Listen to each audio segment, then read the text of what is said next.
पथे सोखे मन वच्चम केवल पहो है निजिय दुन्नय तिमिरम जिनम नमः बारह अंग गिच्छा बियलिय मले मूड़े तन से नो विवेह भरे चरण भूषा पसियो सुयते वेया सुयरम सयल गण पौ में रविनो विविधि विराया विने नीराया विकुराया गण हर देवापसी यंतो पसियो महुधर सेनो परवाई गयो है तान बरसी सेतंतामिय सायर तरंग संघाय धो के मनो परिमामि उपेतंतम दुःखयन्तं दुन्नयन्दयार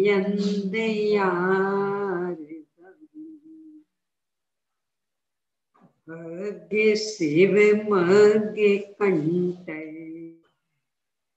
निशि समी वयं सया दंतम परिमय कै भूय बलिम के सेवा से परिपूर्य बलिम विनि है बम्म है पसेरम बैठा विमल नाने बम्म है पसेरम नमो हरिहंताणम नमो सिद्धाणम नमो आयिर्याणम नमो उपच्छायाणम नमो दोये सर्वेशापूर्णम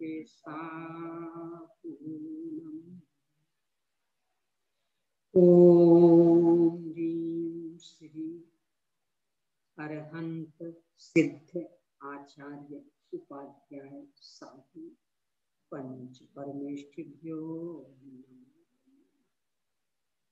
कहाँ लगाए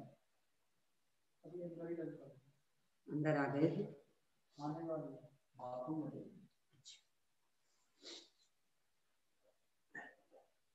आचार्य श्री धरसिंह स्वामी द्वारा प्रदत्त ज्ञान को लिपिबद्ध करने वाले आचार्य श्री पुष्पदंत भूतवली स्वामी द्वारा रचित षटखंडागम ग्रंथ, इस पर लिखी हुई आचार्य श्री वीर सिंह स्वामी की धवला टीका, इसके पहले खंड को उन्होंने 6 भागों में विभक्त किया है, अर्थात 6 पुस्तकों में उसका प्रकाशन हुआ। उसमें से पहला भाग पहली पुस्तक पर अपनी चर्चा चल रही है। मंगलाचरण पर विविध बिंदुओं से चर्चा के बाद में गुण स्थानों के अन्वेषण हेतु मार्गना स्थानों को कहूंगा। इस तरह की प्रतिज्ञा के बाद 14 मार्गना स्थानों के नाम और उनकी अति संक्षिप्त परिभाषा देकर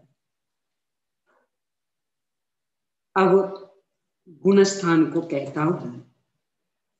इस तरह की प्रतिज्ञा के बाद में गुणस्थानों का निरूपण सत आदि 8 अनुयोग द्वारा करता हूं।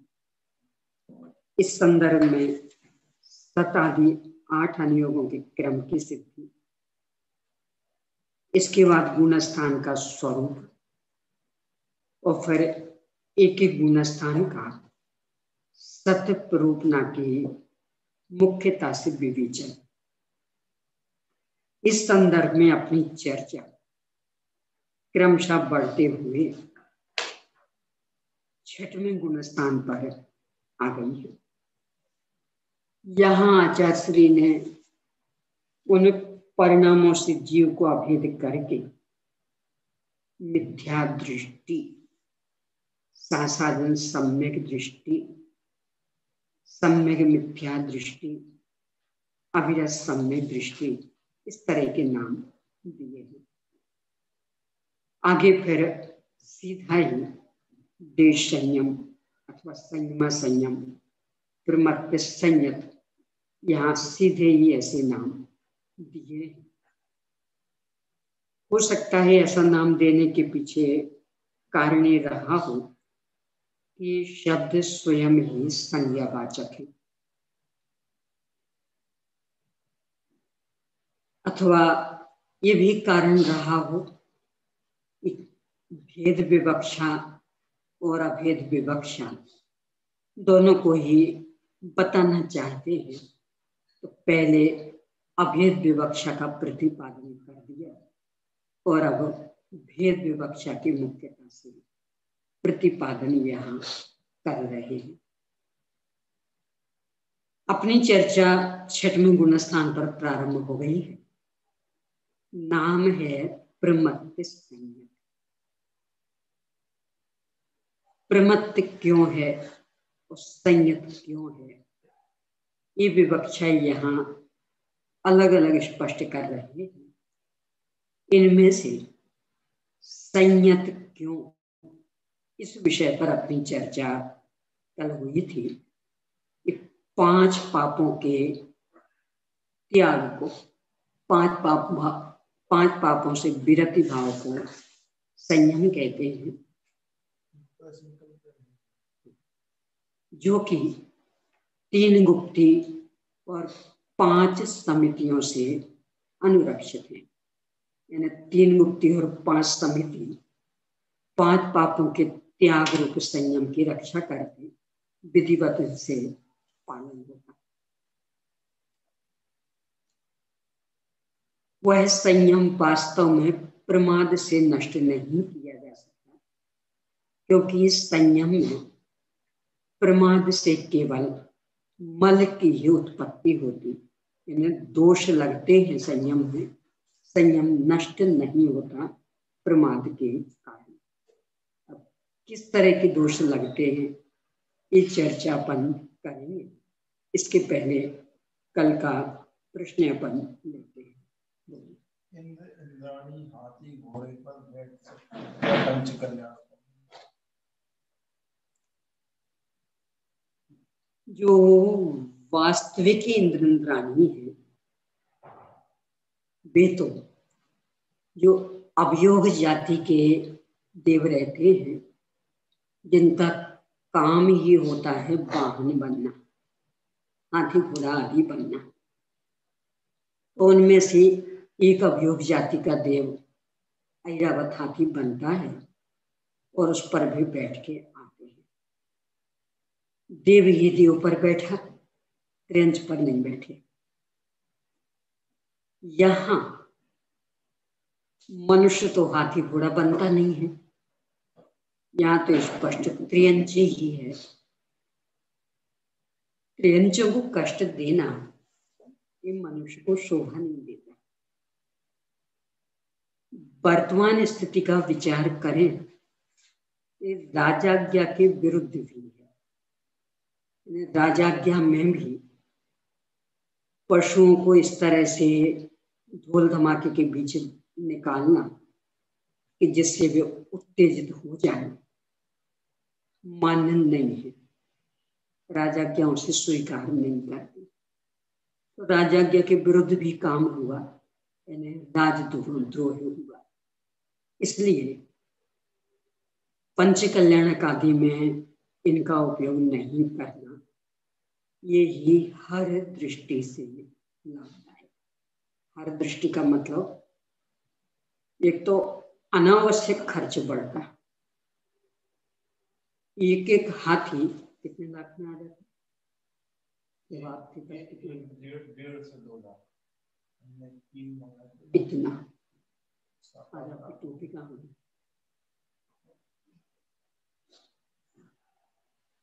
एक हाथी 1.5 से 2 लाख में। और जो वो हाथी पालते हैं, कहते भी हैं कि हम अपनी समाज में इतने महंगे नहीं देते हैं, अपनी मतलब वैष्णव समाज में, जैन समाज को ज्यादा महंगे देते। क्यों? इनको तो जितना बताएं उतने में ले जाते, कमी थोड़ी है इनके पास। एक एक हाथी 2-2 लाख रुपए हुई, तो कितने पहले की बात, मतलब आपके यहाँ के पंच कल्याण 2015 में 5 साल हो गए, 6वां साल चल रहा है। तब से कीमत बढ़ी ही है, कम तो हुई नहीं। इतना खर्च उन पर करना, उतना ही यदि खर्च अपन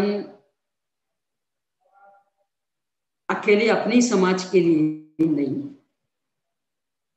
पूरी सकल समाज के स्तर पर, नगर के स्तर पर, प्रांत के स्तर पर, राष्ट्र के स्तर पर यदि शिक्षा के क्षेत्र में करते हैं, तो कहां से कहां पहुंच जाएगा समाज, देश का बच्चा कहां से कहां पहुंच जाएगा।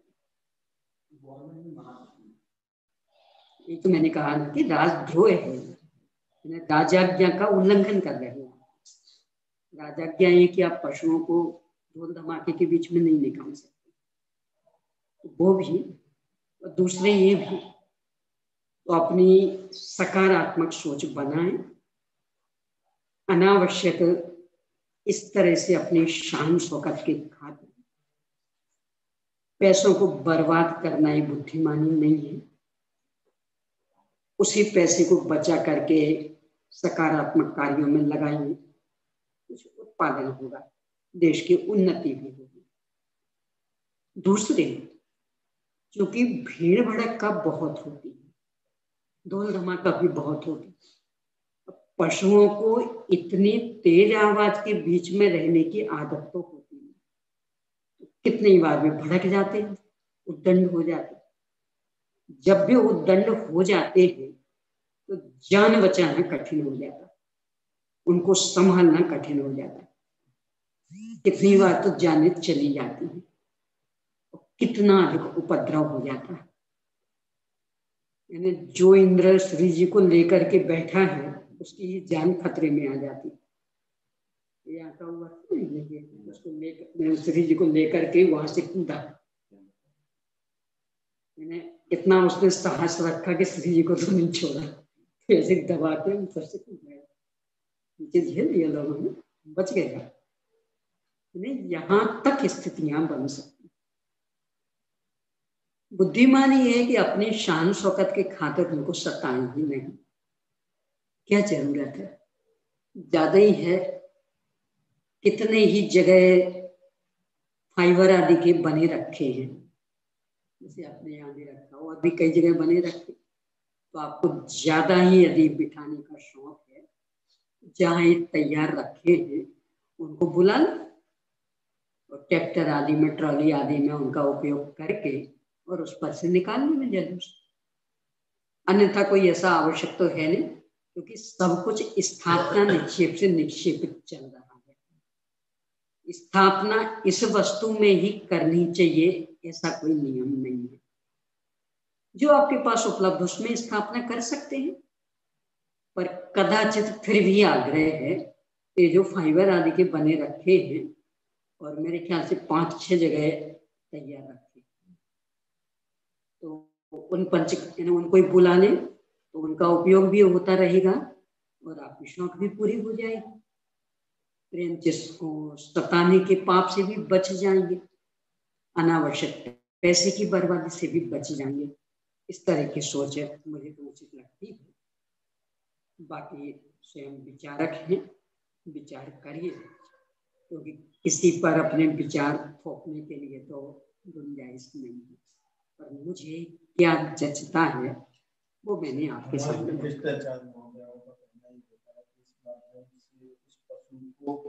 बढ़िया भोजन मिलता है और उनके मालिकों को भी रोजगार मिलता है, तो क्या दिक्कत है? वो अपन की भार बता रहे। बढ़िया भोजन का तो ये है, कई जगह ऐसा देखा गया है, जन्म कल्याण के दिन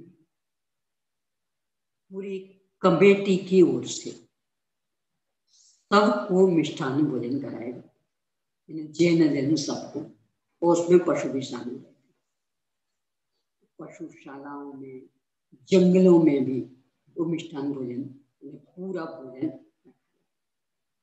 तो आपको खिलाना है तो खिलाने के तो ये भी माध्यम है। अब रहा रोजगार का, स्वयं उससे आजीविका करने वाला कह रहा है कि हम जैनियों से ज्यादा ऐंठते। ये रोजगार हुआ कि अन्याय हुआ?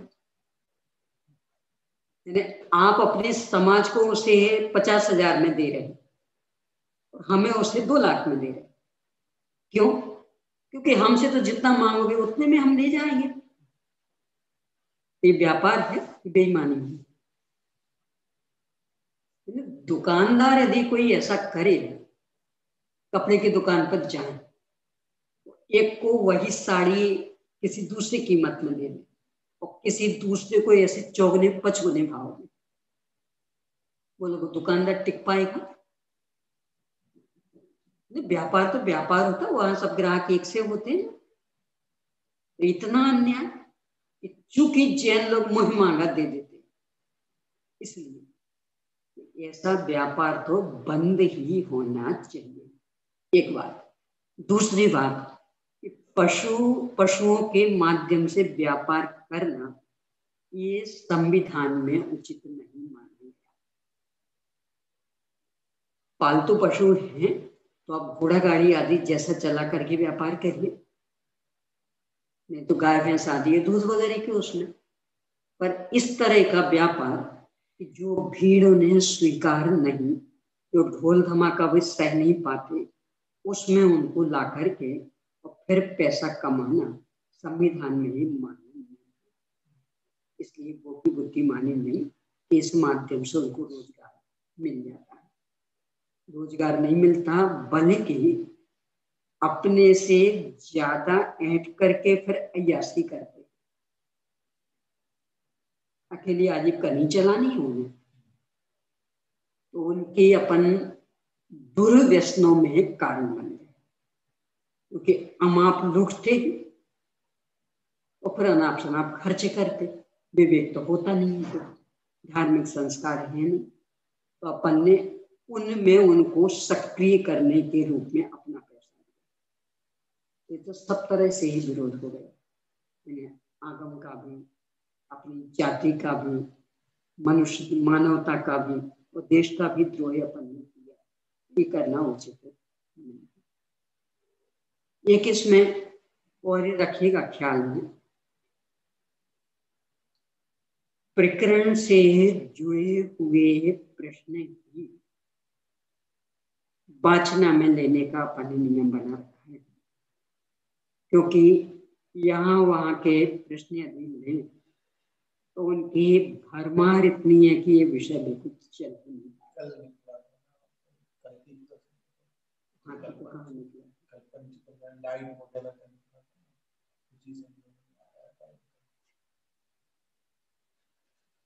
पर ये सावधानी रखें, यदि और कुछ प्रश्नों के लिए अलग से कुछ चाहेंगे तो वो सोचा जाएगा, पर वाचना के समय तो वाचना संबंधी प्रश्न पूछिए। दूसरा, मात्र दूसरों के ऊपर आक्षेप विक्षेप के लिए प्रश्न कतई मत पूछिए। आप अपनी चिंतन धारा बदलना चाहते हैं, वास्तव में समझना चाहते हैं, वो काम आपके हाथ में है, तो आप पूछिए। व्यर्थ में दूसरों की जिम्मेदारी लेकर के ना अपने परिणाम खराब करिए और न यहाँ बाँचना का समय बर्बाद करिएगा। इतना मेरा नम्र निवेदन। आशा है सभी इस बात का ध्यान रखें। और कुछ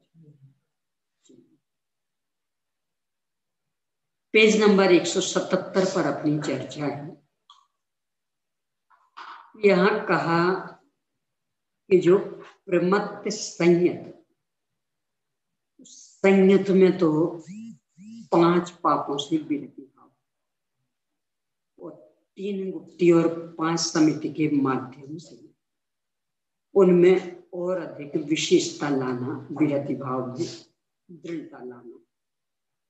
और जो यहाँ प्रमाद है वह संयम को नष्ट नहीं कर पाता है, संयम में दोष उत्पन्न करता है। इसको लेकर के अब शंका समाधान पेज नंबर 177 पर दूसरी शंका। 6वें गुण स्थान में संयम में मल उत्पन्न करने वाला ही प्रमाद विवक्षित है। संयम का नाश करने वाला प्रमाद विवक्षित नहीं है, यह बात कैसे निश्चय की जाए? आप कह रहे हैं कि है तो प्रमाद, पर वो संयम में मात्र दोष लगने में कारण बनता है, संयम को नष्ट नहीं करता। अन्यत्र तो प्रमाद संयम को भी नष्ट करते हैं, यहाँ संयम को नष्ट करने वाला प्रमाद अपेक्षित नहीं। इस तरह का अर्थ निकालने के पीछे आपके लिए आधार क्या है? ये प्रश्न है। समाधान 6वें गुण स्थान में प्रमाद के रहते हुए संयम का सद्भाव अन्यथा बन नहीं सकता। यदि संयम को नष्ट करने वाला प्रमाद ये 5वें गुण स्थान पर, तो उसमें सकल संयम बनता भी नहीं। यहाँ संयम सुरक्षित है, इसका मतलब ही इस संयम को नष्ट करने वाला प्रमाद यहाँ विवक्षित नहीं है, उसमें दोष लगाने वाला है। इसलिए निश्चय होता है कि यहाँ पर मल को उत्पन्न करने वाला प्रमाद ही अभिष्ट है। दूसरे 6वें गुण स्थान में होने वाला स्वल्प कालवर्ती मंदतम प्रमाद संयम का नाश भी नहीं कर सकता, क्योंकि सकल संयम का उत्कट रूप से प्रतिबंध करने वाले प्रत्यक्षानावरण के अभाव में संयम का नाश नहीं पाया जाता। 2 तरह से उत्तर दिया। पहला उत्तर तो ये कि चूंकि संयम बना हुआ है, इससे ही सिद्ध हुआ कि यहाँ संयम को नष्ट करने वाला प्रमाद अपेक्षित नहीं। दूसरा उत्तर ये दिया कि 4 चौकड़ी कषाय, अनंतानुबंधी, अप्रत्यक्षानावरण, प्रत्यक्षानावरण और संयम, इनमें से प्रारंभिक 3 चौकड़ी कषाय सर्वघाती है और संजुलन कषाय देशघाती। अनंतानुबंधी कषाय सम्यक्त और सम्यक्त चारित्र के घात में नहीं। अप्रत्यक्षानावरण कषाय देश संयम के घात में निमित्त। प्रत्यक्षानावरण कषाय सकल संयम के घात में निमित्त। यहाँ इन तीनों चौकड़ी कषायों का अभाव, इसलिए संयम का घात नहीं हो सकता। आपको याद आ रहा हो, जब ये गुणस्थान का प्रकरण प्रारंभ हुआ था तो मोह और योग से 14 गुणस्थान कैसे बनते ये अपन ने देखा था। तो उसमें ये देखा था कि संजुलन कषाय 5 रूपों में सक्रिय रहती, तीव्र, मंद, मंदतर, मंदतम और सूक्ष्म। उनमें से 6वां गुणस्थान संजुलन कषाय की तीव्र दशा में बनता, पर यह संजुलन ही, प्रत्यक्षाना वर्ण आदि नहीं। और संजुलन तो देशघाती, तो वैसे उसमें काम करने की क्षमता कम, इसलिए उसके उदय में होने वाले प्रमाद सकल संयम का नाश नहीं कर पाते। ये 2 उत्तर दिए। मैंने पहला उत्तर, इस संयम का सद्भाव बता रहे हैं ना, इससे ही सिद्ध हुआ कि यहाँ रहने वाला प्रमाद संयम का घातक नहीं है। दूसरा, क्यों नहीं घातक, इसका कारण बताया।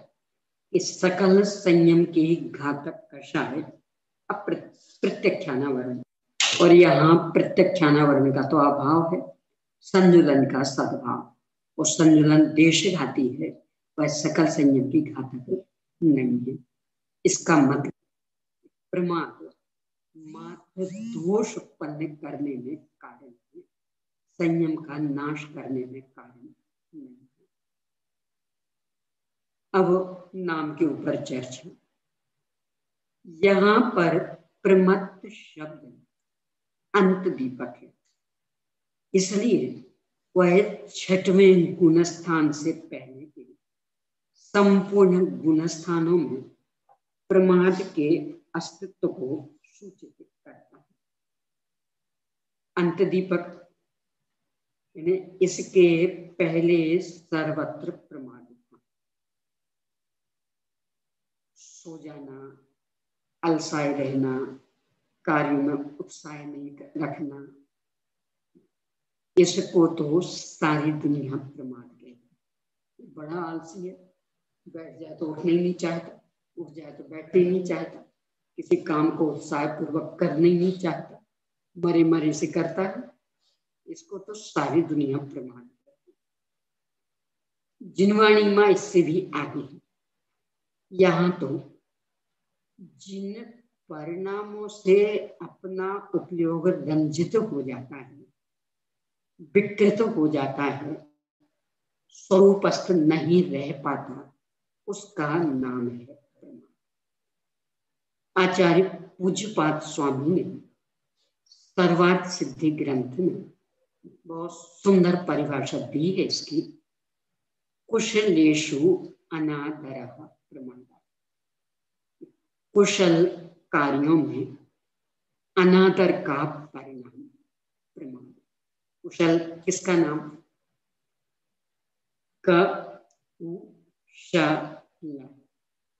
ये शब्द है इसमें।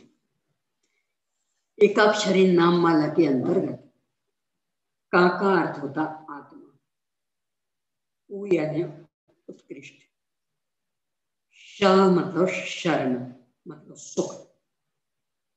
कहीं पढ़ा है सुख शरण का?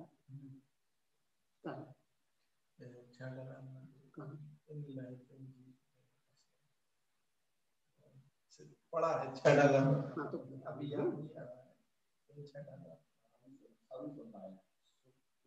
भोग है शर्म अनंता, सिद्ध भगवान के इसमें भोग है शर्म अनंता, अशर्म यानी दुख, शर्म है सुख, और लायन है लाने वाला। जो आत्मा को उत्कृष्ट सुख लाता है उसे कुशल कहते हैं, क्योंकि शुद्धोपयोग से उत्कृष्ट सुख मिलता, इसलिए शुद्धोपयोग का नाम है कुशल। और उसमें अनादर यानी शुद्धोपयोग रूप दशा नहीं होना, ये है प्रमाद। ये स्थिति 6वें गुणस्थान तक होती, 7वां और 7 में से आगे सब अप्रमत्त शुद्धोपयोग रूप ही इसलिए प्रमत्त शब्द अंत दीपक, यानी यहां तक ही प्रमाद है, इससे आगे।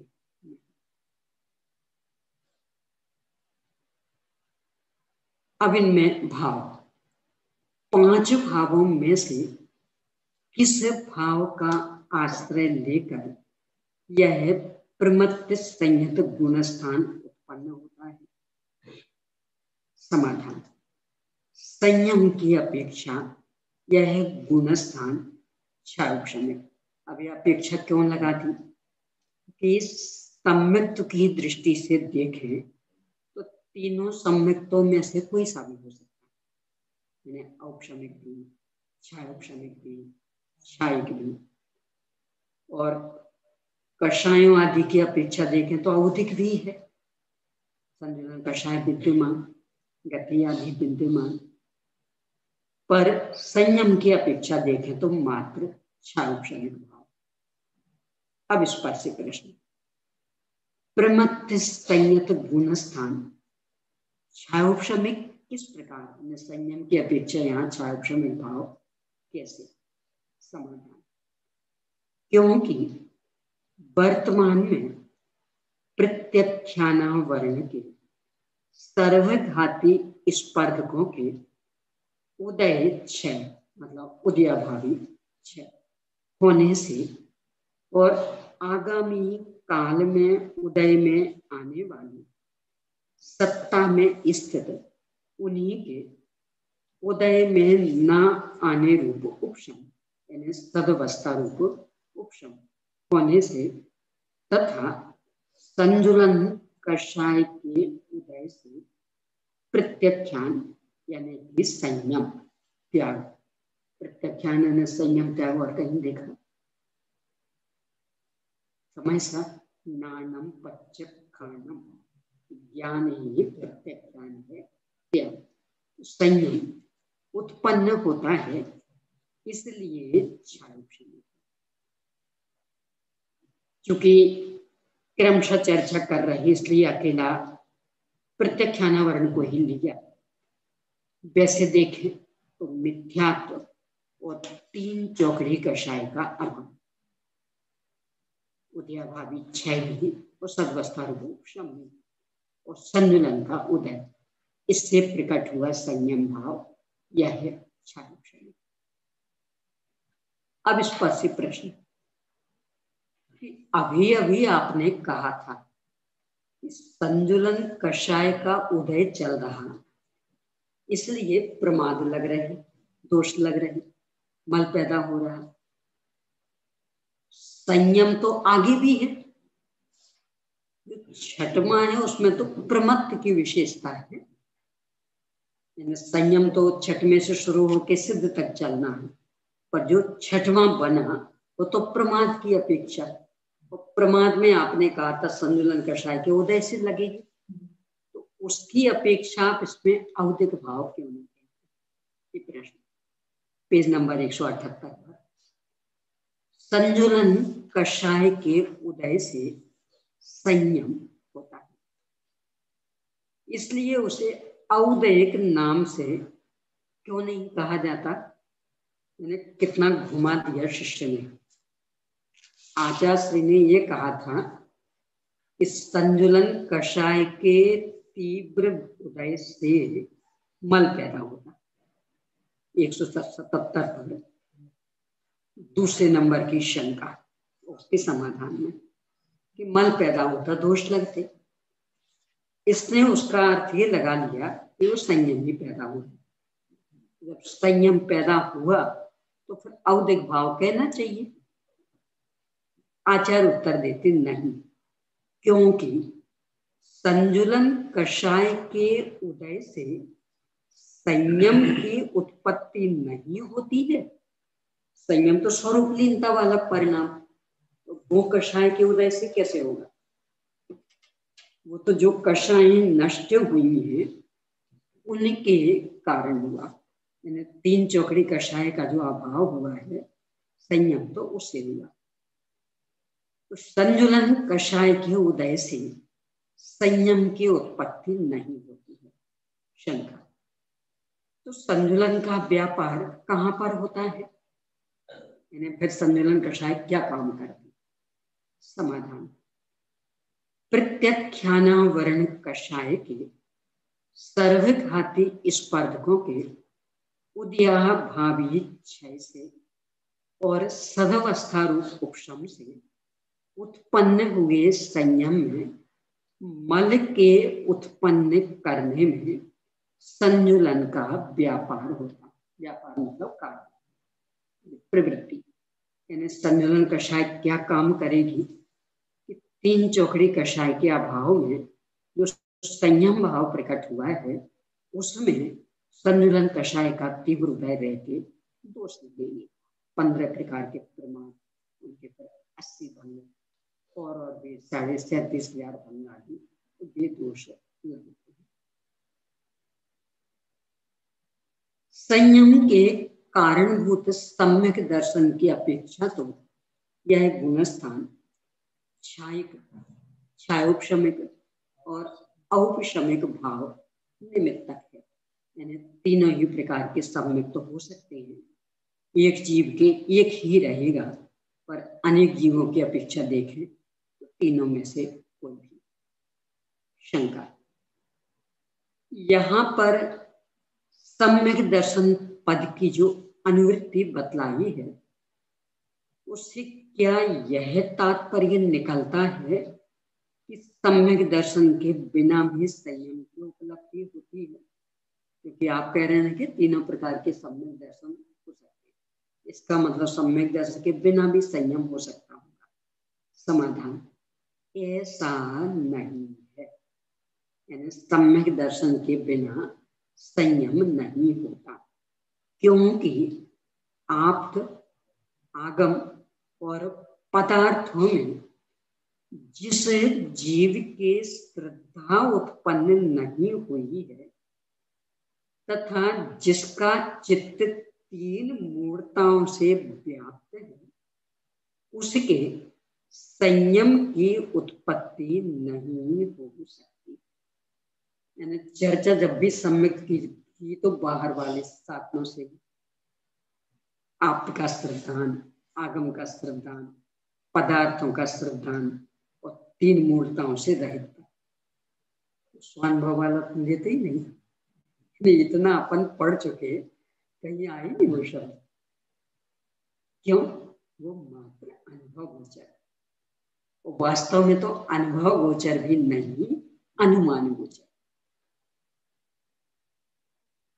अपन उसको मुख्य किए जा रहे, यानी जो अपने सीधे ज्ञान गोचर नहीं उस पर झगड़ रहे, उसको लेकर के पार्टी बंदी कर रहे। सम्यक का इतनापन पढ़ चुके, कहीं वो शब्द का भी प्रयोग नहीं जो बाह्य में अपन पहचान सके, दिख सके, जो अनुमान गोचर स्पष्ट रूप में हो सके। शुरू से भी उन्हीं बातों को ले रहे। यहां भी आप्त, आगम और पदार्थों में श्रद्धा और इसके साथ ही तीन मूर्ताओं से रहितपना ये हो तो ही संयम की उत्पत्ति हो सकती है। और आप आगम पदार्थों का श्रद्धान नहीं हो तो उनका मार्ग कैसे पकड़ेगा? अपनी शाश्वत सत्ता की स्वीकृति नहीं हो तब तो फिर भोग वृत्ति ही जगेगी कि जो मिला है भोग। शाश्वत सत्ता की स्वीकृति हो तो ये ख्याल में आएगा कि अनंत अनंत बार भोग सुख मिला क्या, तब तो छोड़ो। तीन मूर्ताएं कौन कौन सी बोलो? धर्म मूर्त का दूसरा नाम लोक मूर्त, गुरु मूर्त का दूसरा नाम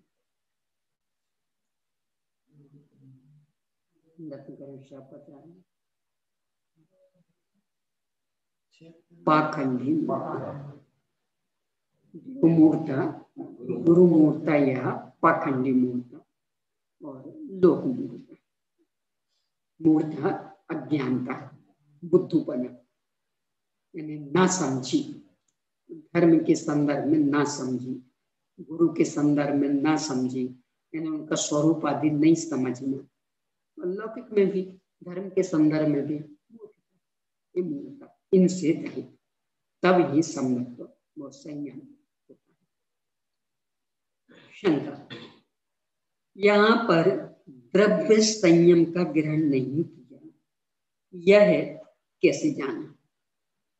द्रव्य संयम तो पहले गुणस्थान में हो जाता था, पहले से सीधा सातवां, चौथे से सीधा सातवां, पांचवें से सीधा सातवां, तो उसको भी ले सकती है, यहाँ क्यों नहीं ले रहे? यहाँ पर द्रव्य संयम का ग्रहण नहीं किया, यह कैसे जाना जाए? समाधान, नहीं, क्योंकि भले प्रकार जानकर और श्रद्धान कर जो यम सहित है उसे संयत कहते हैं। संयत शब्द, संयत कहो, संयम कहो, पर्यायवाची संयम, सम्यक रूप से, भले प्रकार से। तो भले प्रकार से का मतलब भली भांति पदार्थों को जाना है, विश्वास किया है, इसके बाद जो यम से इन्हें अपने उपयोग को जिसने पंचेंद्रिय विषय भोगों से हटा लिया, समेट लिया, सीमित कर लिया, वह है संयत। संयत शब्द की इस प्रकार व्युत्पत्ति करने से यह जाना जाता है कि यहाँ पर द्रव्य संयम का ग्रहण नहीं किया, क्योंकि वो तो पहले गुणस्थान में भी हो रहा, वहां तो ना तो पदार्थों को भली भांति जाना है और ना उनका श्रद्धान है। कदाचित चौथे पांचवें वालों को लें तो जानकारी और श्रद्धान है, परियम नहीं है, यानी 5 पापों का त्याग नहीं हुआ। यहाँ तो तीनों शर्तें चाहिए, जाना भी हो, श्रद्धान भी किया हो और फिर 5 पापों से पूर्णतया निवृत्ति हुई हो, तो उसे संयत कहेंगे। इससे सिद्ध हुआ कि द्रव्य संयम नहीं लेना, यानी द्रव्य संयम तो पहले से है 5 में तक में कहीं भी, वो यहाँ नहीं लेना, क्योंकि ये तीनों शर्तें पूरी होनी चाहिए। पहले में तीनों में से कोई भी शर्त पूरी नहीं, दूसरे में भी नहीं, तीसरा तो मिश्र है, चौथे पांचवें में यद्यपि 2 शर्तें पूरी हो रही, जानकर और श्रद्धान कर ये है, परंतु यम सहित यानी 5 पापों का पूर्णतया त्याग ये नहीं है, इसलिए वहां तक भी द्रव्य संयम भी कहेंगे, भाव संयम यह कहा भी है, 2 गाथाओं द्वारा स्पष्ट कर रहे हैं।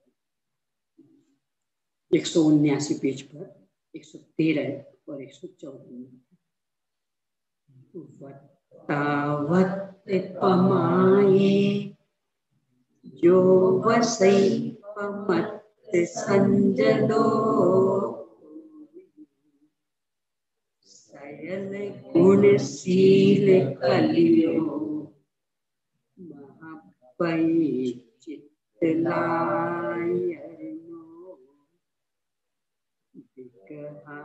विकहा कसाया इंद्रिय नित्ता कहेव पढ़यो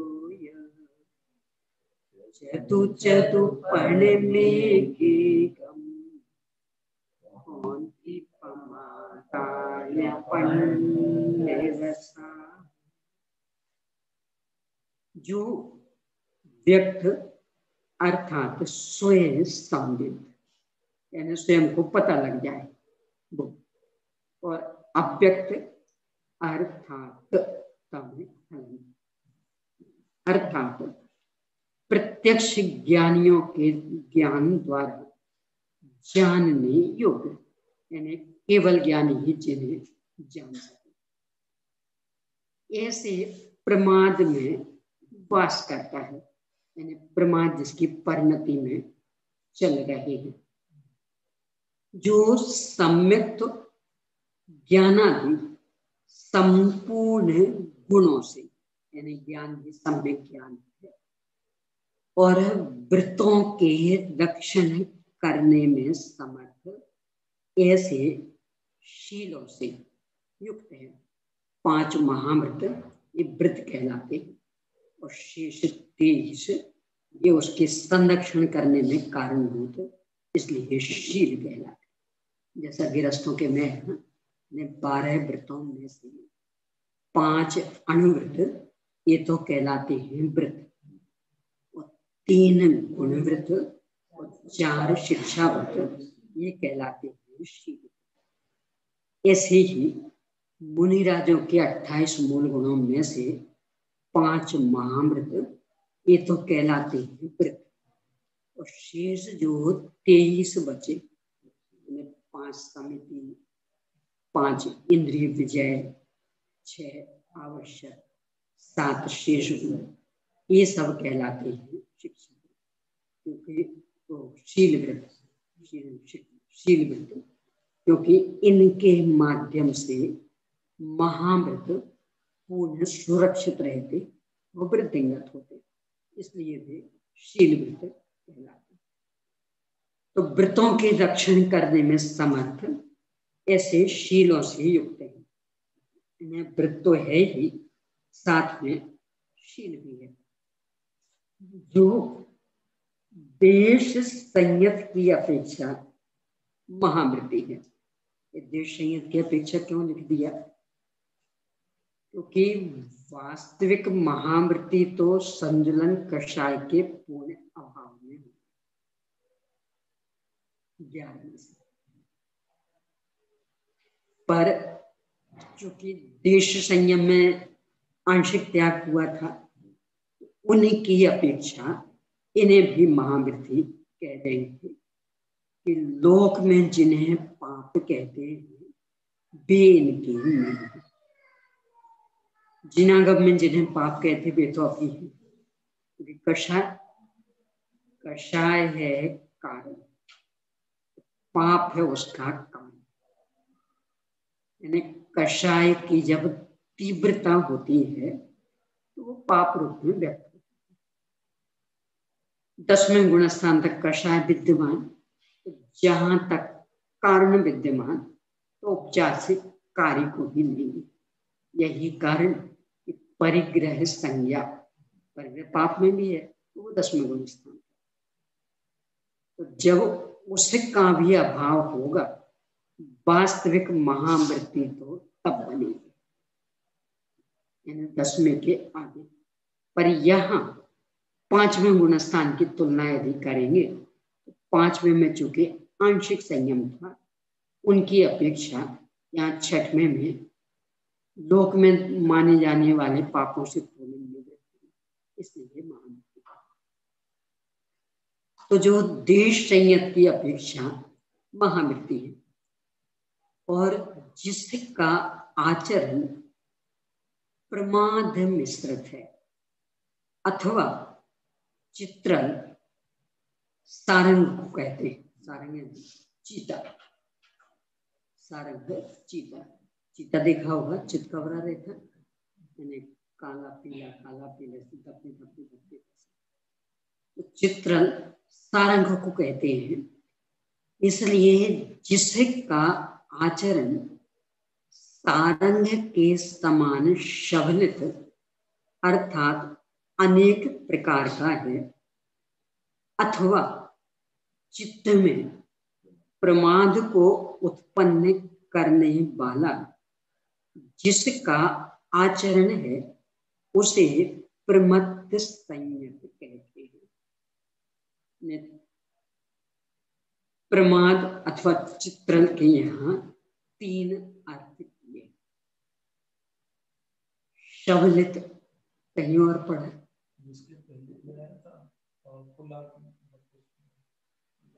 और न्यायदीप गाय का लक्षण शामनेयत, क्या अर्थ होता? क्योंकि अभी एक धारा और चल पड़ी, सावलियत्व का अर्थ करते हैं सांवला, सांवला, जबकि सांवले का सांवला होता ही नहीं, चितकबरा होता। ये इतनी जोरों से चल रही कि कई बार तो विवाद की स्थिति भी बन जाती।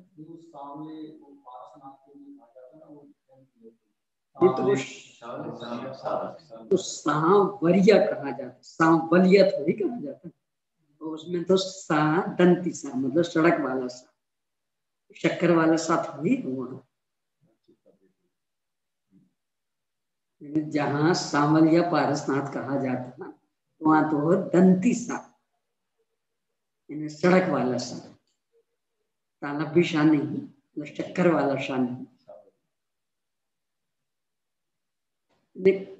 कई जगह है जहाँ अपने न्यायाधिकारी पढ़ाई जाती, बहुत विवाद की स्थिति बन गई, लेने के देने पड़ गए। भैया 16 मुक्ति न्याय याद आए, सही कहो तो पिटो। कभी कभी खेद इसका होता है, देखो अज्ञानता तो छदमस्तों की होती है, वो कोई आश्चर्य की बात नहीं। पर आपको डिक्शनरी बता रहे, अपने ग्रंथ बता रहे, नहीं मानना मत मानो, पर झुठलाना ये कौन सी बुद्धिमान। डिक्शनरी बता, देखो शबल का चितकबरा लिखा, इन ग्रंथों में सब देखो शबल का चितकबरा। गवर्नमेंट राजीव कांड में गाथाएं हैं शबल का चितकबरा। क्यों? हमें तो हमारे गुरु जी ने सबल का सामने, शावले तो मतलब शांत, शांति गाय। अव्याप्ति दोष में बताते ना,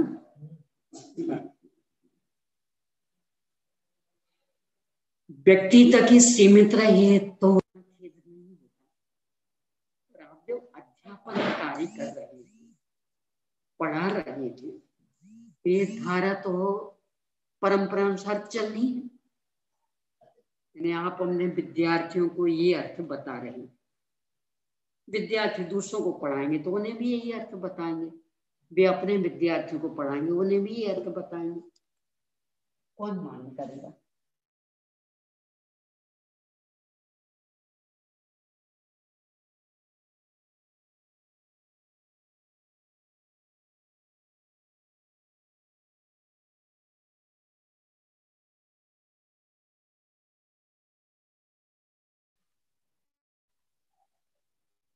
मूल में शबल चित्त,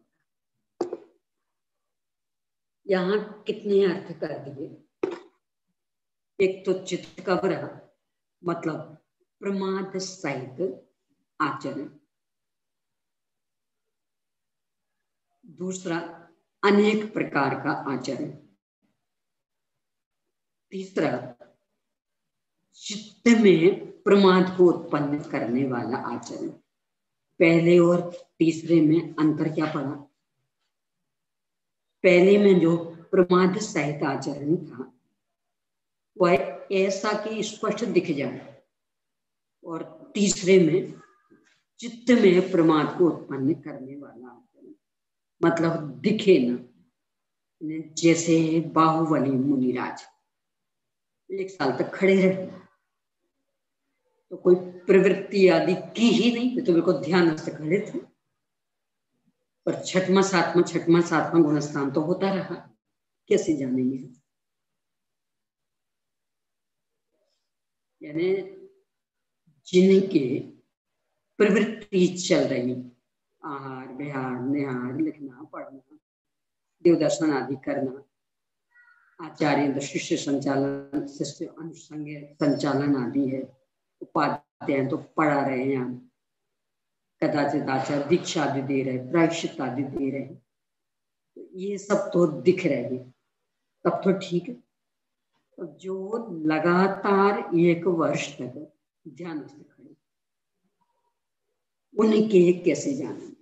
तो उनके लिए तीसरा, दिखे नहीं दिखे वो तो परिस्थिति सापेक्ष, पर केवल ज्ञान नहीं हुआ इसका मतलब अखंड शुद्धोपयोग नहीं हुआ। तो छठवां सातवां ही हुआ। क्यों?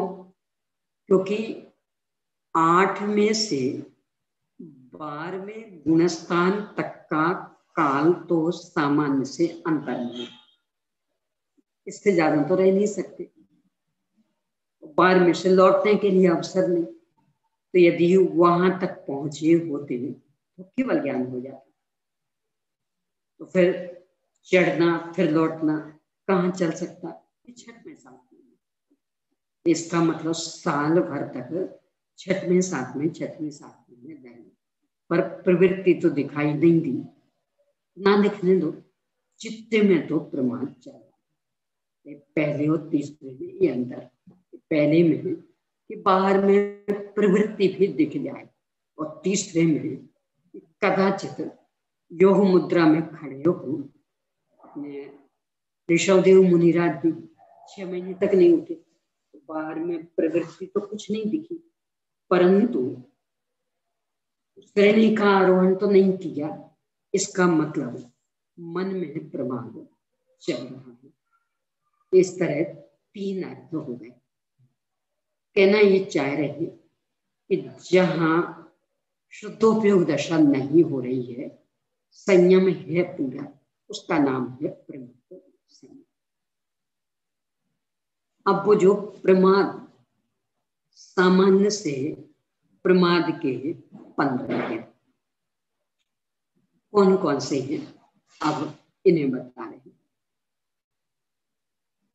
मूल में 4 विकथा, 4 कषाय, 5 इंद्रिय विषय, निद्रा और प्रणय।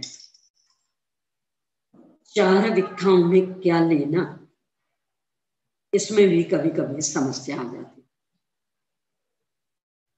आप नियम सार को देखेंगे तो वहां अवनिपाल कथा के स्थान पर चोर कथा मिलेगा, और ऐसे ही अन्यत्र भी यहाँ अवनिपाल कथा मिलता है। इसके ऊपर भी कभी कभी बहुत विवाद हो जाता है, झूठे अपन ये झूठे लगने लगते। क्यों? देखो नियम सार में लिखा है चोर कथा। अपने इसमें आया अष्टपावर में भी कहीं चर्चा है, 4 पावर में है, कहीं है एक जगह, तो वहां भी चोर कथा नहीं।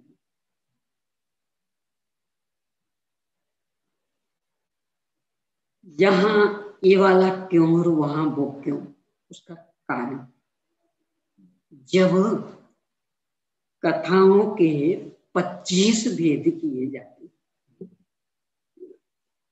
तब जो उनका क्रम, स्त्री कथा, भक्त कथा, राष्ट्र कथा, चोर कथा, तो वहां से उन्हें 4 ले ली। मूल में विकथाओं के 25 भेद, 25 में चौथे नंबर पर चोर कथा, तो उस क्रम से उन्हें ले ली। यहाँ 25 भेद नहीं किए, यहाँ कुल 4 भेद, और ये भी 4 भेद ऐसे कि इनके आधार से ही आगे 80 भंग बनाते हैं। 15 के 80 भंग, और 80 भंग बनाने के गूढ़ यंत्र भी है। गवर्नमेंट साजियों का नहीं है, गूढ़ यंत्र भी मूल गाथाओं में दिए हैं। उनके अनुसार यदि आप नाम बदल देंगे तो वो गूढ़ यंत्र तो फिर सिद्ध नहीं हो पाएंगे, अर्थों से नहीं निकल पाएगा। इसलिए यहाँ विषय देखो, अपेक्षाएं अलग अलग हैं। स्यादवाद शैली में विवाद के लिए कहीं अवसर नहीं है।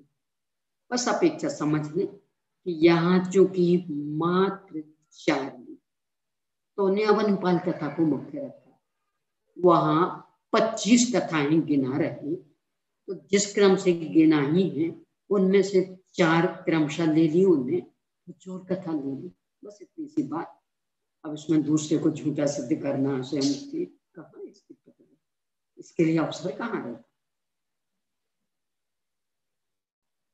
आपको याद आ रहा हो, सबसे पहले एक गुणस्थान कहने के अपेक्षा गोमठ जीविकाने की कक्षा शिविर में, जयपुर शिविर में, मेरे ख्याल से 85 साल की घटना। मूल में अन्ना जी साहब लेते थे, वे अचानक बीमार पड़ गए थे। इन्हें 2-3 दिन क्लास उन्हें चलाई, दोपहर को चलती थी, तो बीमार पड़ गए। फिर कौन चलाए, तो पार्टी में साहब ने मुझे, जब गुणस्थान पे आए तो इस बात को लेके बहुत विवाद हुआ, बहुत ही विवाद। इस भाषा में कल्पना की कल्पना ऐसी, कभी कभी लगता व्यक्ति उच्च पद पर रह के कितने नीची भाषा पे उतर आता है। आपको याद हो, शिविर में धन्नालाल जी साहब थे, उनने फिर बहुत इसका प्रतिवाद किया कि आपको स्वीकार नहीं है ना सही, परिकक्षा आपने जब दी है तो कुछ योग्यता देख करके दी होगी ना, तो फिर इतने हल्के शब्दों का प्रयोग। और आप अपने प्रमाण बता रहे तो वे भी तो प्रमाण बता रहे ना। मैंने गोमठ साहब जीवकांड ला के रखा था कि साहब देखो इसमें तो ये, वो नियम साहब ला के रखा था कि नहीं यहाँ तो ये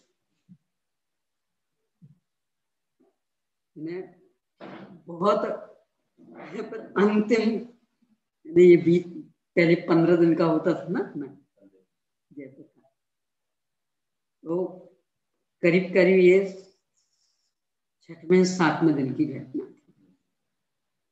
वो अंत तक कई प्रसंगों में बात चलती रही।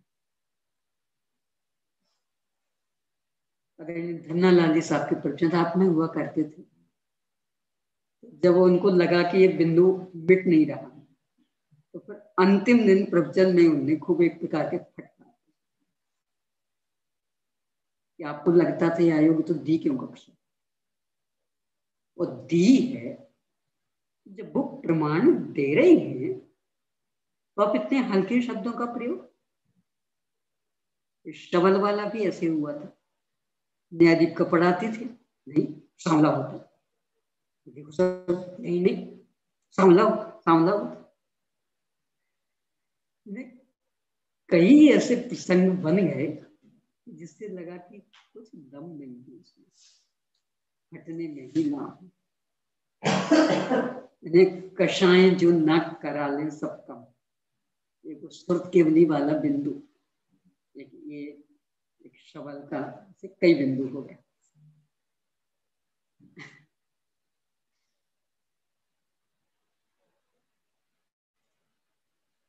ये तो मूल यहाँ जो अवनीपाल का, मुझे तो बस इतना सा कहना है कि चूंकि इन 15 प्रमादों के 80 भंग इसी 6वें गुणस्थान के संदर्भ में गोमठ साहब में बनाए गए और उनके गूढ़ यंत्र भी बनाए गए गाथा में भी।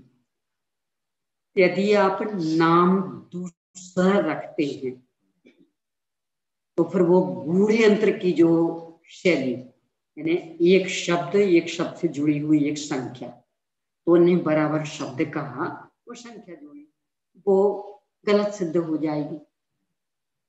और गूढ़ यंत्र के माध्यम से नष्ट और उद्दिष्ट पद्धति से उन्होंने भंग निकालने के लिए प्रेरित किया। यहां तक सलाह दी कि अकेले इतने ही नहीं, आश्रव के जीवाधिकरण आश्रव के 108 वेद, उनके भी भंग आप इस माध्यम से निकालें। मतिज्ञान के 336 वेद, उनके भी भंग आप इस माध्यम से निकालें। जो वो सारी विधि वे बता रहे वही लड़खड़ा जाएगी, मूल खंडित हुआ तो शाखा प्रशाखा कहाँ से रही। इसलिए गंभीर होना चाहिए। यानी किसी भी बात को, इसके लिए पाटनी जी साहब का बहुत अच्छे व्यक्तित्व है। वे कहते भी थे कि आज आया हुआ छोटा विद्यार्थी वो भी यदि कुछ कहता है तो सबसे पहले हमारा दायित्व बनता कि हम गंभीर सुने। मानना नहीं मानना वो बात की बात, पर चूंकि छोटा है इसलिए ऐसी मजाक में उड़ा देना ये कोई बुद्धिमानी की बात नहीं। वो बराबर भी सुनते थे। कहा उनकी उम्र, कहाँ जब ये लोग पढ़ते थे तो बहुत छोटी उम्र में 11वीं में आते थे, लगभग 15-16 साल के, 14-15-16 साल के बीच के, तो सुनते थे बराबर, जबकि बेहोश में 70-75 साल के। स्वीकार करना नहीं करना वो बात की बात, पर सामने वाला यदि कुछ कह रहा है तो गंभीरता से सुनना ये अपना दायित्व। जिनागम के संदर्भ में तो हर विशेष, क्यों? क्योंकि वो अपने घर की बात नहीं कह रहा, वो भी आगम वो भी आगम। क्या स्वीकार करना क्या नहीं वो आपकी मर्जी हो सकती, पर आगम से आगम को क्यों टकराना? उस दृष्टि से स्वीकार करना चाहिए। यहाँ तो स्पष्ट लिख रहे हैं कि 4 लिखाएं, और क्यों लिख रहे हैं मूल में नहीं दिए हैं, पर चूंकि इन्हीं के ही सार रूप में गोमटसार लिखा गया और वहां आचार्य मूल में दे रहे, इसलिए यहाँ भी उन्होंने अर्थ में दी। मूल 114 गाथा का, गाथा में तो मात्र शब्द संख्या दी है, नाम नहीं दिए। अर्थ में उन्होंने नाम खोले। स्त्री कथा, भक्त कथा, राष्ट्र कथा और अबनिपाल कथा, ये 4 विकथाएं। विकथाएं मतलब अपनी चित्त भूमि को विकृत कर देने वाली कथाएं।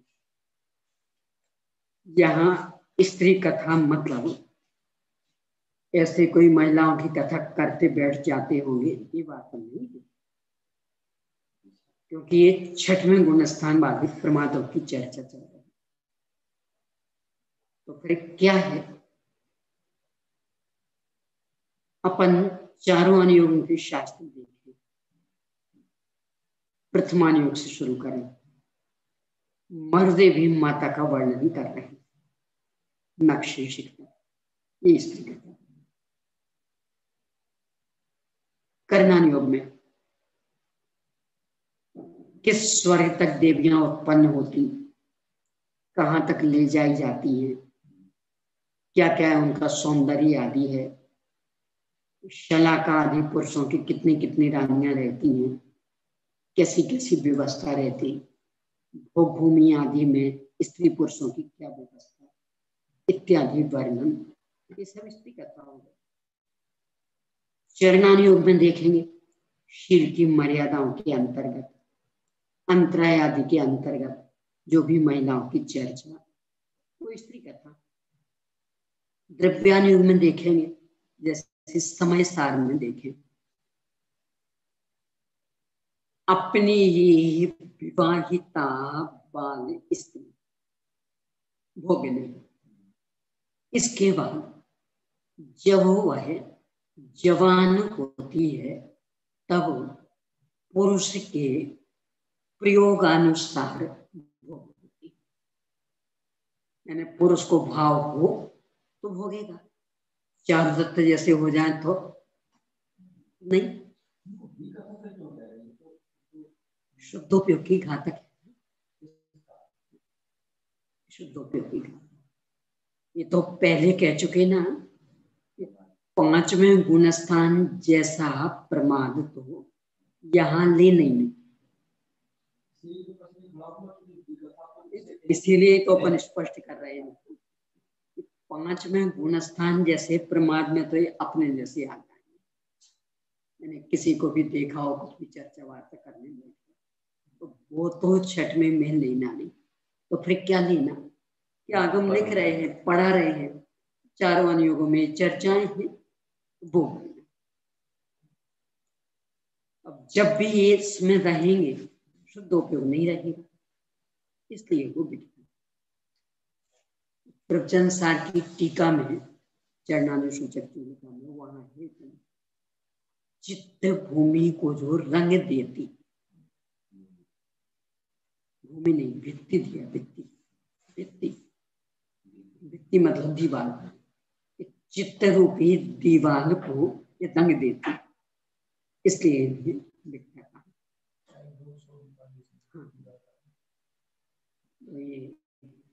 ऐसे ही भक्त कथा, भक्त यानी भोजन। प्रथमानुयोग में लेंगे तो राजा महाराजाओं का भोजन, चक्रवर्ती का भोजन, गुरुदेव से सुना था चक्रवर्ती, सुना हो तो कई बार, वो ये सब भोजन कथा। यदि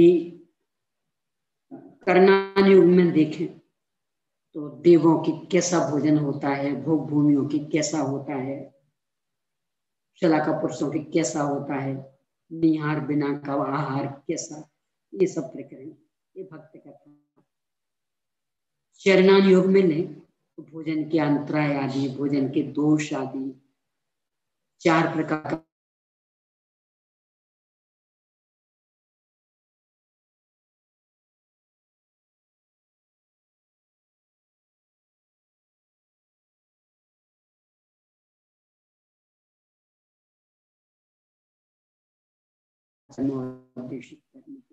वो सब।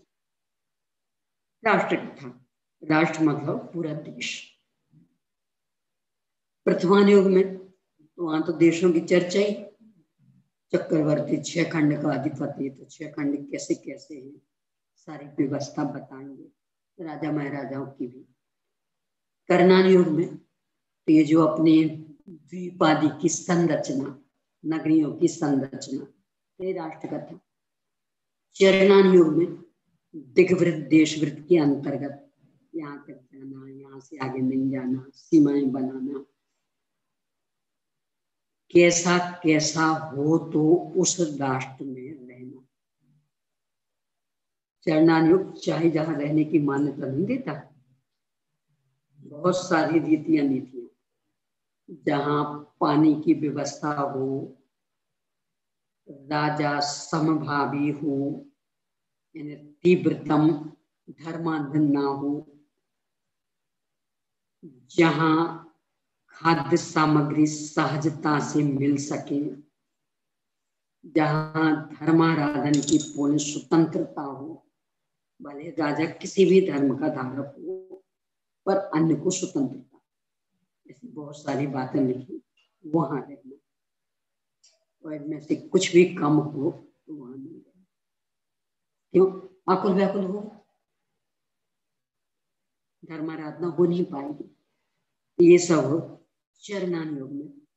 और द्रव्यानुयोग में, उसमें तो स्पष्ट ही लिख रहे, अपने समय सार में तो एक कलश में ही दोनों, प्राकार कवलितांबर मुखवन दाजी निगीर्ण भूमि तलम, खाई इतनी गहरी कि मानो पाताल को पी लिया हो, निकल लिया हो, ओट इतने ऊंचे कि मानो आकाश को छू रहे हैं, और जमीन पूरी हरियाली हरियाली हरियाली। ऐसा नगर का वर्णन तो कहते तो है हमने राजा का वर्णन किया, पर इनमें राजा क्या है? हाँ, राजा की सुव्यवस्था है तब तो इतना हो पाया।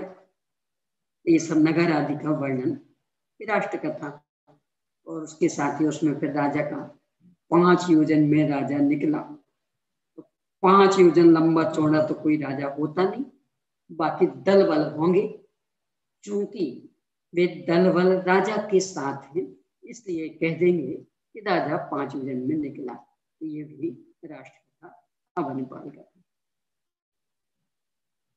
अवनिपाल द्रव्यानुयोग में तो दोनों एक साथ लग गई, शेष 3 का और देख लें। प्रथमानुयोग में तो राजाओं की चर्चा है, अवनिपाल यानी होता राजा। क्यों होता?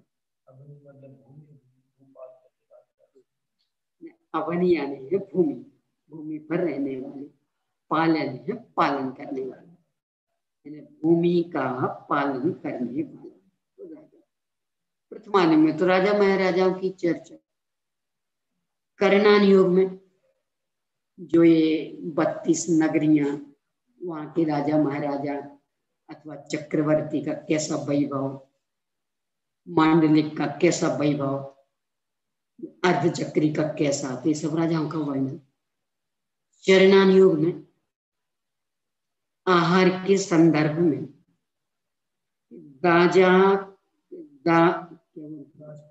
दाज पिंड दोष, राजा का भोजन आहार में नहीं होता। जो आता है कि ये अकेला इक्षुरस ही क्यों दिया, बाकी तो वो राजपिंड होगा, तो राजाओं का भोजन तो राजाओं जैसा होगा, अयासी वाला वो नहीं। इक्षुरस तो सर्वसामा, वही उनके पास उपलब्ध था, वो दे दिया। चक्रवर्ती का जैसा भोजन बनता, महाराज जी कैसे ले पाएंगे?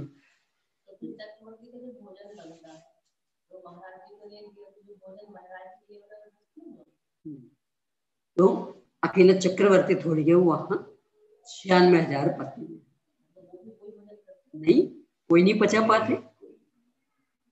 एक चम्मच निकाले उसमें से और पूरी अक्षौहिणी सेना उस एक चम्मच का थोड़ा थोड़ा भाग खाए, तो या उल्टी हो जाए या दस्त हो जाए, पचा नहीं पाते, कोई नहीं पचा पाता, वो अकेला चक्रवर्ती ही पचा पाता।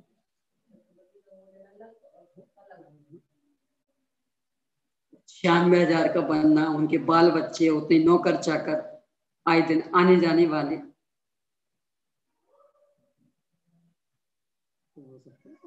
वो नहीं थे। जो मूल राजपिंड है वो नहीं देते,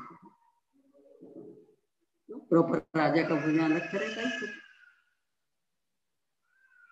चक्रवर्ती का तो बहुत ही ज्यादा, उसकी पाचन क्षमता बहुत ही अजब गजब थी। तो इस सब का वर्णन ये सब चरणान योग में। और द्रव्यानुयोग का तो बता ही दिया वनपाल का।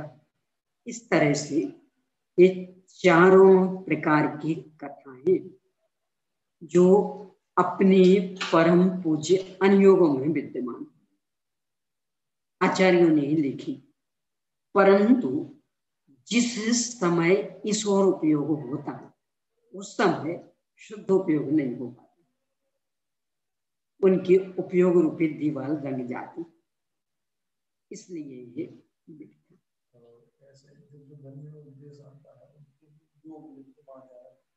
नहीं तो भी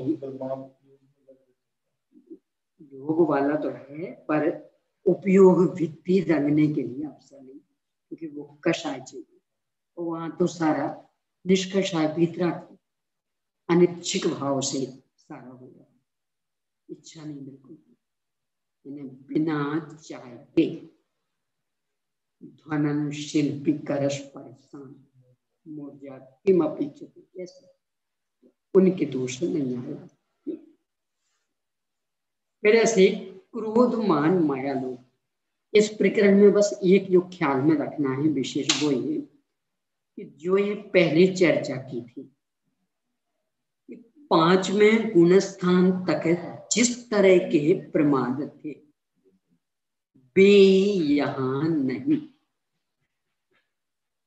5वें गुणस्थान के तो स्पष्ट और भी दिख जाते थे, सो रहा है, उठ रहा, अलसा रहा है, कौन थे, ऐसे प्रमाद यहाँ नहीं थे। तो यहाँ कौन से प्रमाद, ये वाली यानी संयम में जो दोष उत्पन्न कर रही, यानी शुद्धोपयोग दशा नहीं हो पा रही, इससे शुभोपयोग होगा।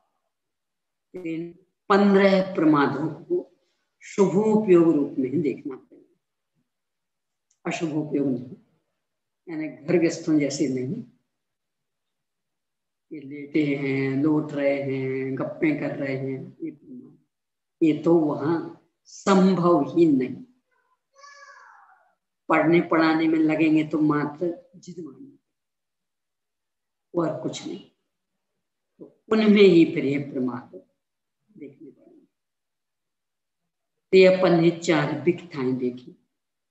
अब ऐसे ही क्रोध मान माया लोभ, ये 4 कष्ट। गृहस्थों जैसी नहीं,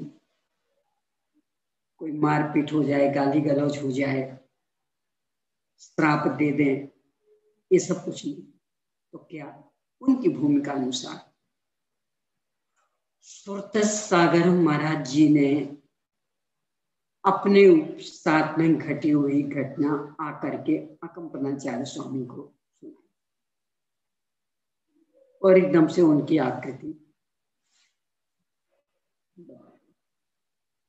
चिंताग्रस्त हो गए। सुरत सागर महाराज जी ने देखा, हम तो समझ रहे थे आज हमने बहुत अच्छा काम किया। आचार्य श्री का चेहरा तो बहुत ज्यादा चिंताग्रस्त हो गया, यानी अक्षम्य अपराध कर बैठा मैं, अब क्या करें। प्रायश्चित, प्रायश्चित। अकंपनाचार्य स्वामी बोले, अभी हम प्रायश्चित के संदर्भ में नहीं सोच रहे। क्यों? क्योंकि हमारा शिष्य इतना उद्दंड कोई भी नहीं कि हम प्रायश्चित दें और वो स्वीकार ना करें, जिस कारण हमें प्रायश्चित के संदर्भ में बहुत सोचना पड़े। हम तो इस संदर्भ में सोच रहे कि अब संघ का क्या होगा। वे तो ताकत वाले, राजा के सामने तुमने अपमानित किया, क्रोध भयंकर भड़केगा उनको, वे बदला लेने आएंगे संघ संकट में। हम तो ये सोच रहे कि अब सुरक्षा कैसे करें। ठीक है, मैं वहीं जाता हूं, निकलेंगे तो वहीं से ना, केस तो मेरे कारण बना है, मैं वहां मिल जाऊंगा तो वे वहीं निपट लेंगे। कैसे भेजू मैं? सुरत के सागर तो ऐसे ही बन जाते हैं, सैकड़ों में कोई एक बन पाते। कैसे आज्ञा दो मरने के लिए? कि सब और कोई संघ सुरक्षा का उपाय भी तो नहीं।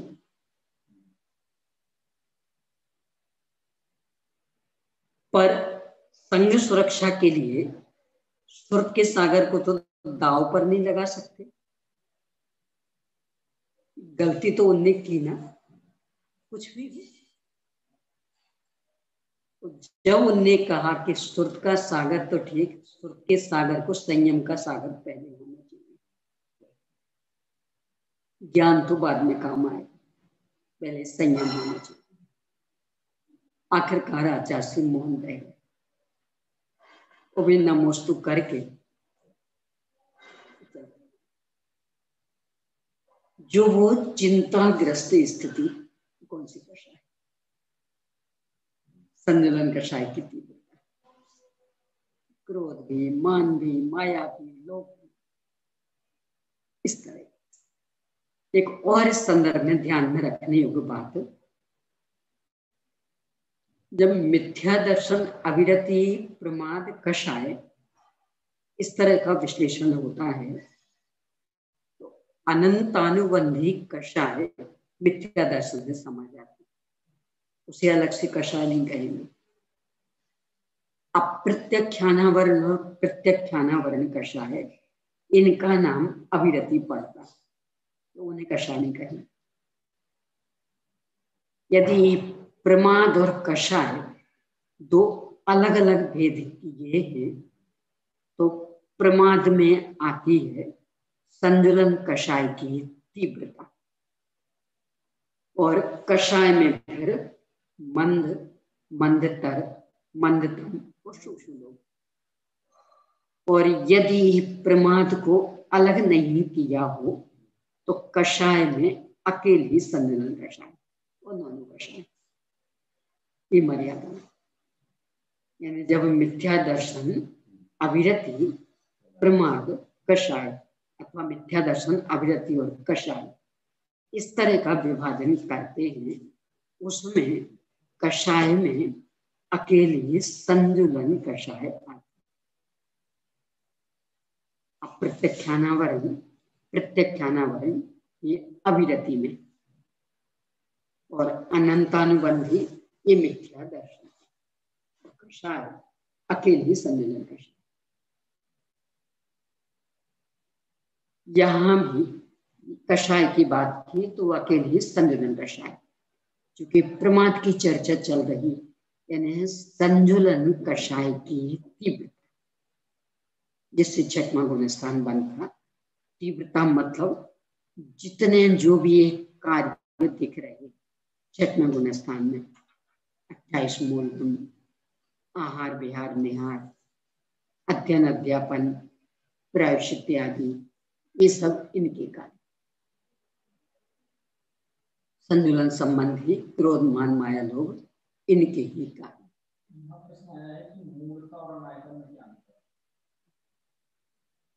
मूढ़ता ये अपनी अज्ञानता, उस विषय का यथार्थ ज्ञान नहीं होना, तीव्रतम अज्ञानता, ना समझना, ये तो है मूढ़ता। और अनायतन, हम जिन्हें स्वीकार कर रहे हैं, धर्म को, देवशाद गुरु को, जो भी, तो जिन्हें स्वीकार कर रहे हैं उनका जहां मिलना संभव नहीं, वो परिस्थिति विशेष, स्थान विशेष भी अनायतन। जैसे जिनालय, तो ये आयतन, और जिनालय के अतिरिक्त अनायतन, वहां भी द्राक्ता मिलना ही संभव नहीं। तो अनायतन में वो पर सापेक्ष हो जाता है। अब पर में पर पदार्थ भी हो सकता, परिस्थिति भी हो सकती, पर के भाव भी हो सकते। जैसे मंदिर आदि ये पर पदार्थ है, धर्म आदि भावों की मुख्यता हो जाएगी। कुछ बाहर की परिस्थितियां आदि तो उनमें परिस्थिति मुख्य हो जाएगी, तो वे सब कहलाएंगे अनायतन। और जो पूर्णतया अपना, यानी उस विषय संबंधी अपनी तीव्र नादानी, घोर अज्ञानता, ये कहलाती मूर्ता। ये इनमें मूर्ता में अपनी गलती मुख्य, अपनी अज्ञानता मुख्य, और अनायतन में वो पर पदार्थ, वो परिस्थिति, अन्य के भाव एवं। इस तरह यहाँ कषायों में संजुलन कषाय और नोनो कषाय, बस ये लेना है, बाकी 3 चौकड़ी कषाय नहीं। ऐसे ये 5 इंद्रियों के विषय, स्पर्शन, रसना, घ्राण, चक्षु और श्रोत, कर्म, इनके विषय, इनमें भी गृहस्थों जैसे नहीं लेना है, मुनिराजन जैसे। मुनिराजन जैसे ही मतलब भले राग द्वेष नहीं है, जंगल में रहेंगे, पर जंगल में भी तो बढ़िया जगह मिल सकती है। अपने सोनागिर पर्वत जैसे देखें, कितनी विशाल विशाल, बिल्कुल चिकनी चट्टान, कहीं उबड़ खाबड़ नहीं, एकदम चिकनी हो, कितनी विशाल। यानी 200-400 महाराज जी भी एक साथ बैठे तो आराम से बैठ सकते। जो वो इस तरफ के मंदिरों की वो देखें तो कितनी विशाल प्राकृतिक चट्टान। स्पर्श इंद्रिय तो है उनकी, स्पर्श का ज्ञान भी हो रहा, कदाचित राग द्वेष भी हो जाए, ये जगह बढ़ जाए, कदाचित उबड़ खाबड़ भी मिल जाए तो उससे द्वेष भी हो जाए, ये इंद्रिय की विषय स्पर्शन का। ऐसी रचना का कि भले अनुदिष्ट आहार लेंगे पर ज्ञान शून्य थोड़ी हो गए हैं। यानी भोजन यदि स्वादिष्ट है तो स्वाद तो पता लगेगा, कोई मूर्ख थोड़ी हो गए। बेस्वाद तो बेस्वाद का भी पता लगेगा। ये रचना इंद्रिय का विषय। जो भी है जानकारी तो होगी। हर्ष प्रसाद कदाचित हो जाए संजुलन संबंधी, कदाचित द्वेष भी हो जाए, विषाद भी हो जाए, हर्ष भी हो जाए,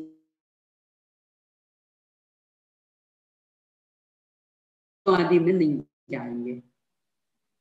सुबह सुबह विहार कर रहे, सड़क के दोनों ओर बगीचे,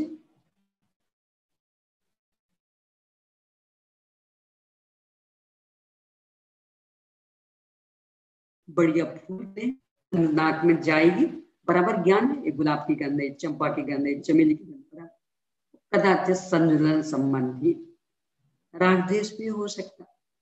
जंगल में है, वहां भी अनेक अनेक प्रकार के फूल आदि खिले हैं, फल आदि भी लग रहे, उनकी गंध फैल रही है। कहीं कोई मरा जानवर पड़ा है, उसकी दुर्गंध फैल रही, तो ज्ञान शून्य थोड़ी हो गए। ज्ञानेन्द्रिय संबंधी विषय, संजुलन संबंधी राग द्वेष भी हो सकता कदाचित। चक्षु संबंधी कि भले यहां वहां नहीं देखेंगे, बिल्कुल सामने 4 हाथ आगे की जमीन देख करके चलेंगे, तथापि उस जमीन के साथ और भी तो दिख सकता है, वहां फूल आदि पड़े हो और भी कुछ, तो वो भी ज्ञान का गेय बन जाएगा। ये चक्षु इंद्रिय का विषय। कदाचित संजुलन संबंधी राग द्वेष भी हो सकते, ऐसे स्तोत्र करने में इस सीधे गीत संगीत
यहाँ रहेंगे तो ये सब विषय पढ़ने संजुलन कषाय कला को कुछ समाधि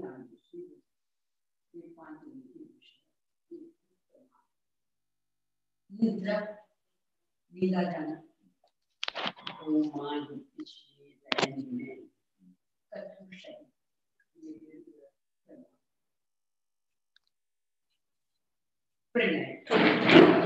इसलिए मतलब संघ में आचार्य उपाध्याय आदि और भी है, तो उनके प्रति भाव बन सकता है, राग भी हो सकता है, कदाचित उनके वियोग में खेदनीयता भी हो जाए। एक प्रणय निद्रा के संदर्भ में एक बात बहुत ध्यान रखनी होगी, अंतर्मुहूर्त का काल है 6 में स्थान है। अंतर्मुहूर्त एक आवली और एक समय, यहां से लेकर के 48 मिनट में 2 समय कम तक।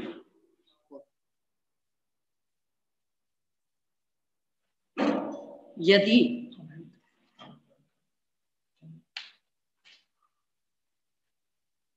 दो समय कम 48 मिनट मतलब उत्कृष्ट अंतर मुहूर्त।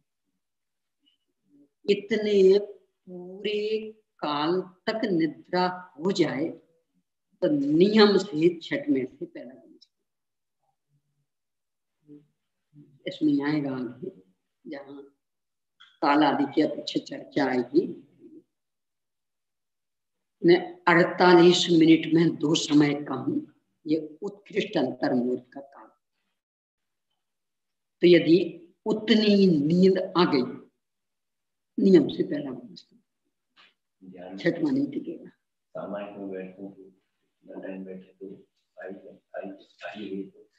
कैसे आ जाएगी? थोड़ी बहुत झपकी बात अलग है।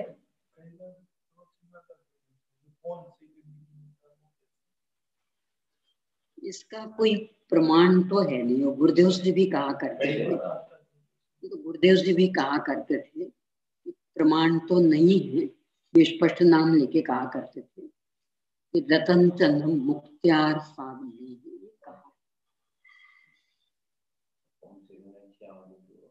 पर वो जस्ता नहीं और आगम में ऐसा उल्लेख है भी। आगम में सामान्य अंतर मुहूर्त, उत्कृष्ट अंतर मुहूर्त यदि हो जाए तो नियम से छठ में से पहला, ये तो आगम में है। वो जो 1 सेकेंड छठवां और उससे आधा 7वां, ये उतना जचता नहीं, जचने की अपेक्षा आगम में उत्कृष्ट।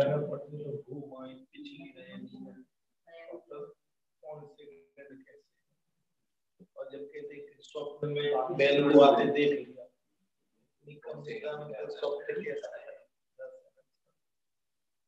यानी वो उतनी ज्यादा जचती नहीं है। पर गुरुदेव से भी यही कहते थे नाम लेकर के रतन चंद मुख्तार साहब। तो उसमें भी और एक घटना गुरुदेव से कहते, शायद कुरावड़ का पंचकल्याणक था राजस्थान में, तो वहां ऐसी बात हुई होगी। तो रतन चंद मुख्तार साहब ने कहा हम मिलना चाहते, इन बिंदुओं पर चर्चा करेंगे। क्या हुआ, क्यों मना हुआ है तो पता नहीं, पर उनको फिर स्वीकृति नहीं भेजी कि आप आइए।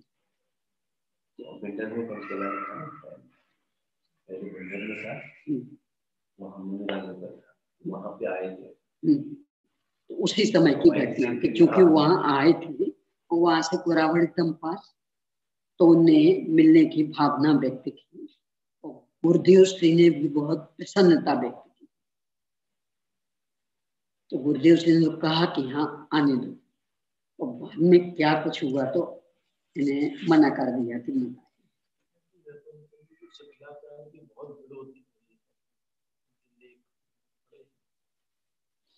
तो उन्हें अपनी वो जो उनका व्यक्तित्व करते तो उसमें इस बात का उल्लेख किया कि स्वयं वे चाहते थे कि हम इनसे मिलें, और साथ वालों ने नहीं आए, नहीं तो मिले नहीं मिला, चर्चा चली नहीं। और वो क्या नाम उससे नहीं, वो तो ये युगल किशोर मुख्तार साहब पश्चिद जिन शासनम सबम, तो उनने चुनौती दी थी, उन्होंने चुनौती दी थी संपूर्ण जिन शासन को देख लेना। तो कोई हमें बताए कि अकेला इस गाथा का समझा तो चारों अनुयोगों में कहाँ क्या क्या लिखा है, वो इनाम घोषित की थी। वो युगल किशोर मुख्तार, ये अपने मेरी भावना के लेखा है।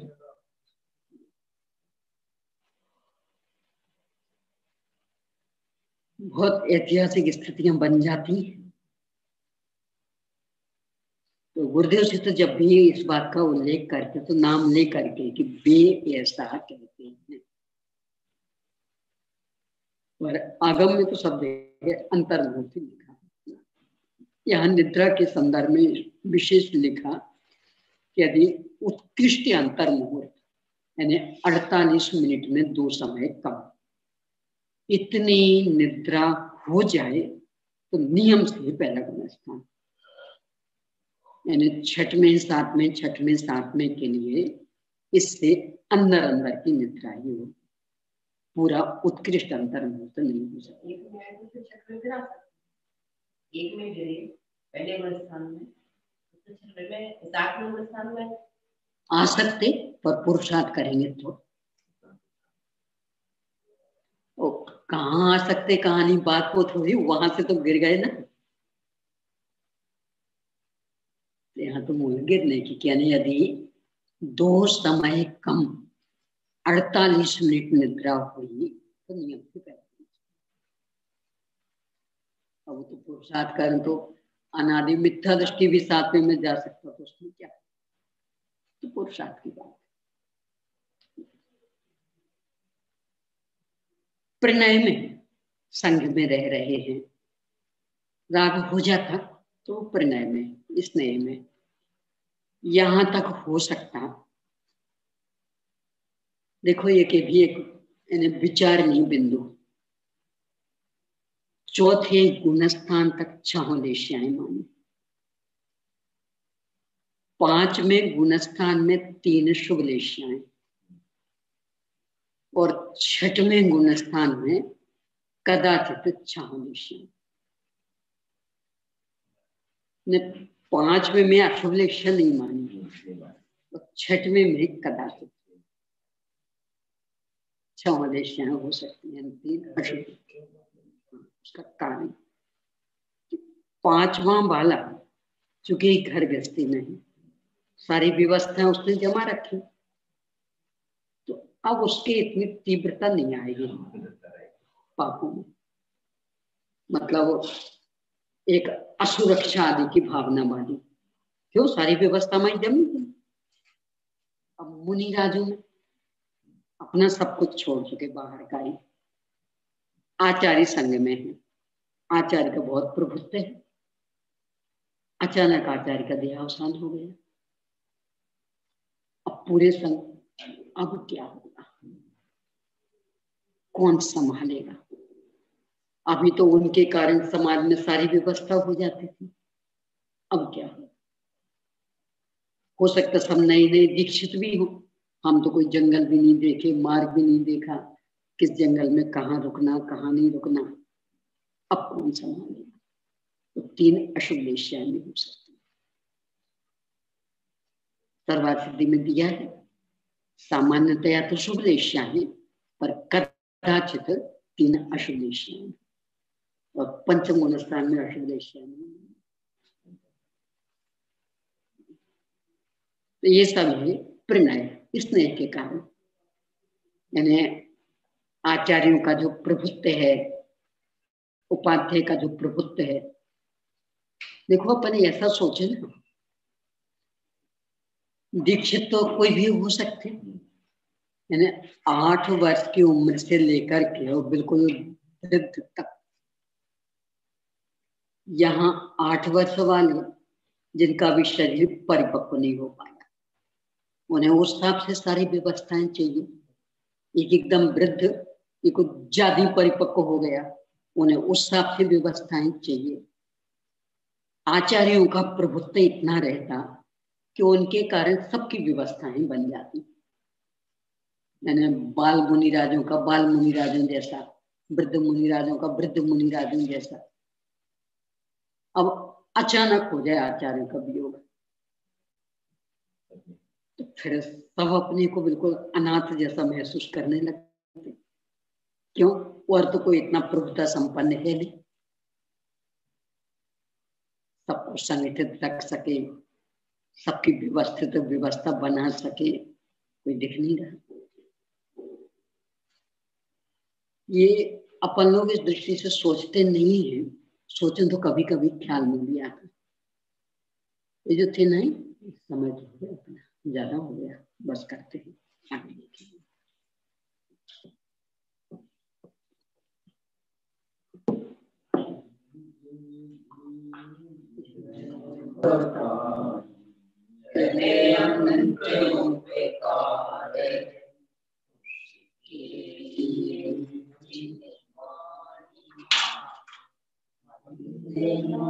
शांति।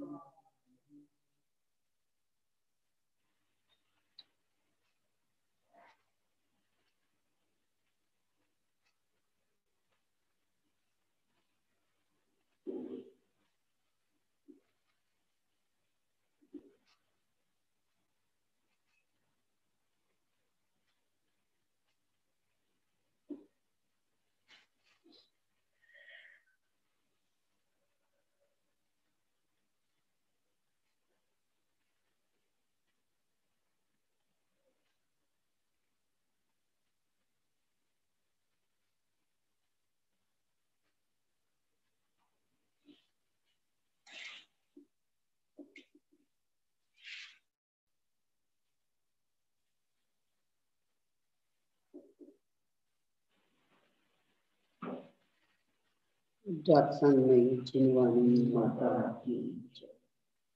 अहिंसामयी जैन धर्म की जय। पंच परमेष्टि भगवान की जय।